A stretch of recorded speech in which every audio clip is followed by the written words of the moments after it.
तेलंगाना हुकूमत ने सिंगारेड्डी की मुलाजमीन के लिए दशहरा बोनस का ऐलान किया है। मीडिया से बात करते हुए वज़ीर आला तेलंगाना रेवंत रेड्डी ने बताया कि हर मुलाजमीन को 1,95,610 रुपये बोनस दिया जाएगा। 30,000 कॉन्ट्रैक्ट मुलाजमीन को 5,500 रुपये बोनस दिया जाएगा। वज़ीर आला ने बताया कि सिंगारेड्डी की मुकम्मल आमदनी 6,394 करोड़ रुपये है और इसमें से 34% बोनस देने का फैसला किया गया है। वज़ीर आला सिंगारेड्डी के मुलाजमीन की खिदमत को भी खिराज पेश किया। दूसरी तरफ नायब वज़ीर आला भट्टी विक्रमार्का ने भी सिंगारेड्डी के मुलाजमीन की मेहनत की सताइश की। అత్యంత కీలక పాత్ర పోషిస్తున్న కార్మికులకు ఆ సంస్థకు వచ్చిన లాభాలలో భాగస్వాములను చేయాలని వాళ్ళకు వాటాలు పంచాలని ఒకనాడు సింగరేణి సంస్థ నష్టాలలో కూరుకుపోయి మూతపడుతుంది అనుకున్న సందర్భంలో కాకా వెంకటస్వామి గారు కేంద్ర ప్రభుత్వంతో సంప్రదించి ఆనాడు ఈ సంస్థను ఆదుకోవడానికి అవసరమైన చర్యలన్నిటిని కూడా చేపట్టింది।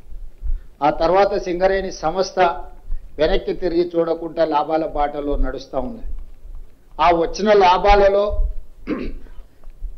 శ్రమశక్తిని నమ్ముకున్న కార్మికులకు వాటాలు పంచాలని మన ప్రభుత్వం నిర్ణయం తీసుకొని ఈరోజు మిత్రులు భట్టి విక్రమార్క గారు ఒక మంచి ఆలోచనతోటి కార్మికులను అభినందిస్తూనే కార్మికులకు బోనస్లు పంచుతూనే భవిష్యత్ పెట్టుబడులకు కూడా ప్రణాళిక భవిష్యత్ తరాలకు సింగరేణి సంస్థను అందించాలంటే భవిష్యత్ ప్రణాళికలు ఉండాలి, సంస్థ విస్తరించాలి, వివిధ రూపాలలో కార్పొరేట్ కంపెనీలతో పోటీ పడే విధంగా ఈ సంస్థను బలోపేతం చేయడానికి సింగరేణి కాలనీస్ లో ఉన్నటువంటి ఎంప్లాయీస్ కి ఒక్కొక్క ఎంప్లాయీకి 1,95,610 రూపాయలు ఈ సందర్భంగా పండగ సందర్భంగా పంపిణీ చేసే కార్యక్రమాన్ని ప్రకటిస్తా ఉన్నాం।